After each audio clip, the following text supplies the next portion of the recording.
علیکم دوستوں، کیا حال چال ہے؟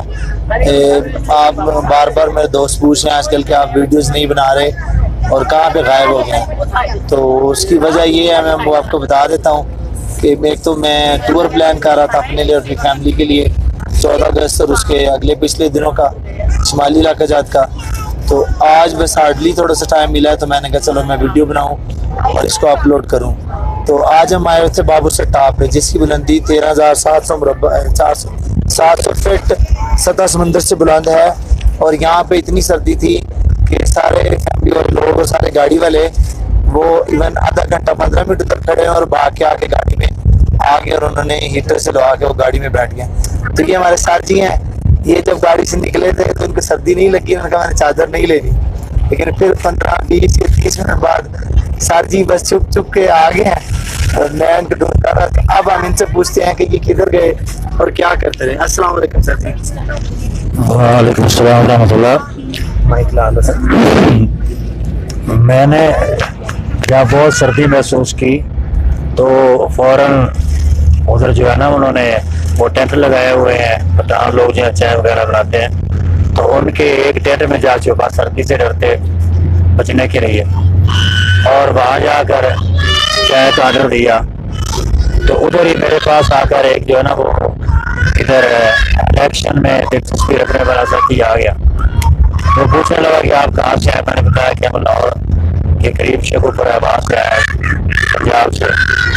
تو وہ سوال کرتا ہے کہ یہ بتائیں کہ آپ کا تعلق سیاسی سطح پر کون سی جماعت سے، کیا آپ پی ٹی آئی کو سپورٹ کرتے ہیں؟ میں نے کہا بھائی نہیں، ہم تو پی ٹی آئی کو سپورٹ بالکل نہیں کرتے، ہم تو نون لیگ کو سپورٹ کرتے ہیں. اچھا نواز لیگ؟ تو میں نے کہا ہاں نواز لیگ. کہتا ہم بھی نواز لیگ کے سپورٹر ہیں. تو کہتا ہے کہ ہمارے پاس جو ہے نا وہ الیکشن کا دور ہو رہا ہے، الیکشن زوروں پر ہیں، کمپین چل رہی ہے. تو پھر میں نے پوچھا کہ یہاں کیسے الیکشن ہو گئے، ہمارے پاس تو ابھی نہیں.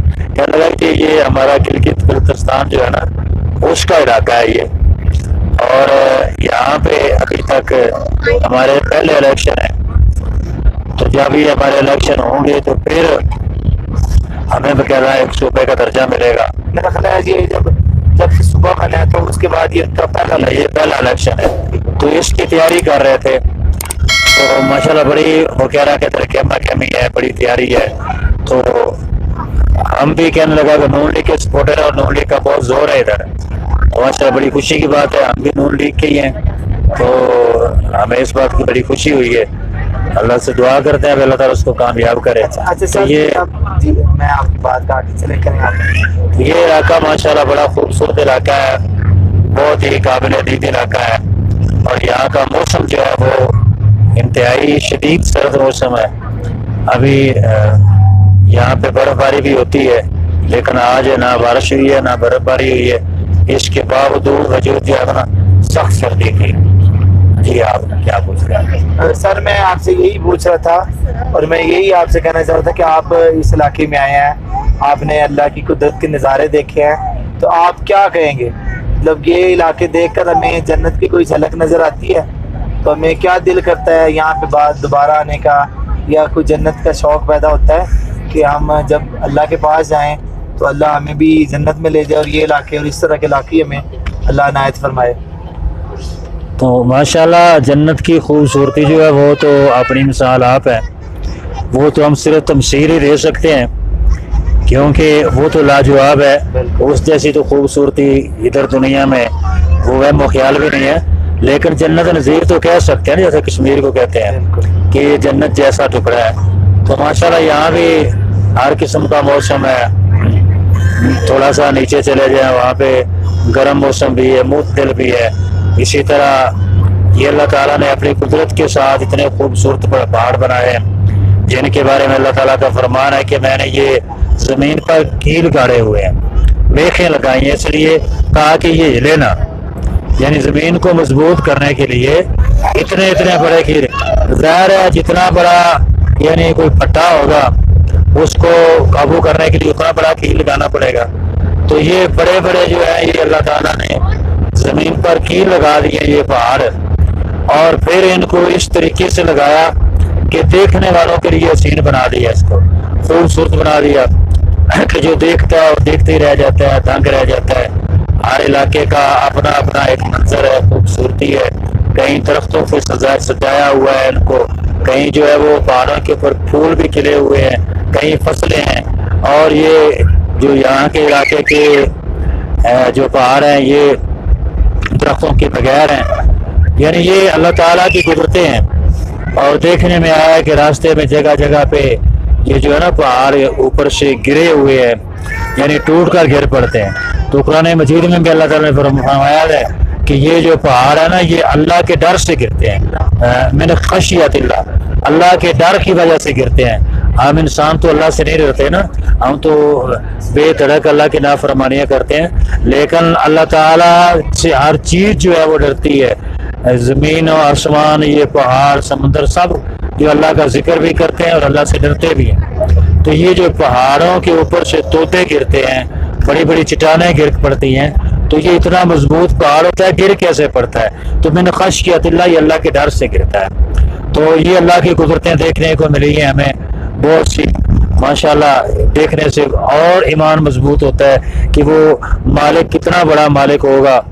وہ یہ دیکھیں سامنے بھی یہ گرا پڑا ہے طوطا، بھی کتنا بڑا ہے، تو وہ مالک جو ہے وہ کتنا بڑا مالک ہے، جس کے اتنے اتنے بڑے کام ہیں، اتنے اتنے اونچے پہاڑ بلند و بالا، ان کو کنٹرول کرنے والا، پوری کائنات کو کنٹرول کرنے والا، اس مالک کی قدرت جو ہے وہ کتنی زیادہ ہیوی قدرت ہے، طاقتور ہے۔ ان اللہ علی کل شیء قدیر، وہ ہر چیز پر قادر ہے، ہر چیز اس کے قبضہ قدرت میں ہے۔ پوری کائنات میں جو ہے کوئی چیز جو ہے اس کے حکم کے بغیر ہل نہیں سکتی۔ تو یہ تو پہاڑ ہے ہماری آنکھوں کے سامنے، کائنات میں اور اللہ تعالیٰ نے جو چیزیں پیدا کی وہ ان سے بھی بڑی بڑی ہیں، یعنی کئی گنا بڑی۔ یہ تو ان کے سامنے رائی کیسے ہیں، یہ پہاڑ جو ہے اتنے اتنے بلند و بالا ہیں، ان سے بڑی بڑی چیزیں اللہ تعالیٰ نے پیدا کی ہیں۔ یہ فضا میں وہ بڑے بڑے مین ہول ہے اور بہت سی چیزیں ہیں۔ تو یہ سب اللہ کی قدرتیں ہیں جن کا احاطہ کرنا جو ہے وہ ہمارے بس کی بات نہیں ہے، یہ اللہ ہی جانتا ہے کہ، اور اس کی قدرت ہے کہ اس نے ان سب چیزوں کو کنٹرول میں رکھا ہوا ہے، بغیر کسی کی مدد کے، بغیر کسی کے تعاون کے، اور بغیر ہی یعنی کسی یہ سائنسدانوں کے۔ اب سائنسدان جو ہے وہ بیچارے بڑی کوشش کر کے ایک چیز کو کھڑا کرتے ہیں تو وہ تھوڑی سی آندھی آتی ہے، زلزلہ آتا ہے، وہ گر جاتی ہے۔ تو لیکن یہ اللہ تعالیٰ کی سائنس، اللہ تعالیٰ کی قدرت، اور جو اللہ تعالیٰ کے بنائے ہوئے ڈیزائن ہیں وہ ایسے بنائے ہوئے ہیں کہ یہ چکڑ، یہ آندھیاں، یہ بارشیں، یہ ژالہ باری، یہ جو کچھ بھی ہوتا ہے وہ سب یہ برداشت کرتے ہیں اللہ کے حکم سے۔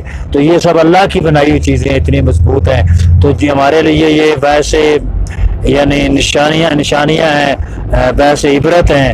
ہمیں چاہیے کہ انہیں دیکھ کر ہم اللہ تعالیٰ کی قدرت کا جو ہے وہ یعنی اللہ تعالیٰ کی قدرت کو مانیں، اس کا اقرار کریں، اور اس کی قدرت کو مانتے ہوئے اس کے سامنے سر پہ سجود ہوں، اس کی عبادت کریں، کیونکہ وہی عبادت کے لائق ہے، اس کے علاوہ کوئی عبادت کے لائق نہیں ہے، وہ اکیلا عبادت کے لائق ہے۔ اس نے ہم پر 5 وقت کی نماز فرض کی ہے۔ ہم دیکھیں یہ سیر کے لیے دور دراز کا سفر کرتے ہیں، یہ رقم بھی خرچ کرتے ہیں، وقت بھی خرچ کرتے ہیں، محنت بھی لگتی ہے، گرمی سردی برداشت کرتے ہیں، تو یہ اپنا ایک شوق پورا کرنے کے لیے یہ بھی اللہ کا حکم ہے، سیروا فی الارض، کہ زمین میں سیر کرو۔ لیکن اس سیر کرنے کا مطلب کیا، مقصد کیا ہے کہ اللہ کی قدرت دیکھ کر اللہ کی پہچان کرو۔ تو اللہ کی پہچان کا مطلب یہ ہوگا کہ ہم یہ چیزیں جب دیکھتے ہیں ہمیں اللہ یاد آتا ہے تو ہم اللہ کو یاد کریں، اللہ کے سامنے سر پہ سجود ہوں۔ 5 وقت کی نماز فرض ہے، وہ ہم 5 وقت ادا کریں۔ دیکھیں یہ تو اللہ تعالیٰ نے ہمیں عبرت کے لیے کہا نا کہ فسیروا فی الارض، کہ زمین میں سیر کرو اور یہ چیزیں دیکھو۔ تو آپ سیر کرنے کے بعد بھی، یہ چیزیں دیکھنے کے بعد بھی اگر ہماری زندگی میں تبدیلی نہیں آتی، ہمارے حالات وہ بدلتے نہیں ہیں، ہمارے شب و روز بدلتے نہیں ہیں، ہم اس کے باوجود بھی بے نماز رہتے ہیں، اپنے اللہ کی پہچان نہیں کرتے، تو اس کا مطلب ہے کہ ہمارے دل سیاہ ہو چکے ہیں، ان پہ سیاہی پھیل چکی ہے، سیاہ دھبے لگ چکے ہیں، جو عبرت پکڑنے کے قابل ہی نہیں رہ گئے۔ تو اللہ تعالیٰ ہمیں جو ہے وہ 5 وقت کی نماز پڑھنے کی توفیق دے، اپنی نشانیوں سے عبرت حاصل کرنے کی توفیق دے۔ وما علینا الا البلاغ المبین۔ جزاکم اللہ خیرہ، آپ نے قیمتی وقت دیا اور یہ ریکارڈنگ کی، اللہ تعالیٰ اس کو ہمارے سب کے لیے، آپ کے لیے، ہمارے لیے جو ہے وہ باعث برکت بنائے اور صدقہ جاریہ بنائے۔ السلام علیکم۔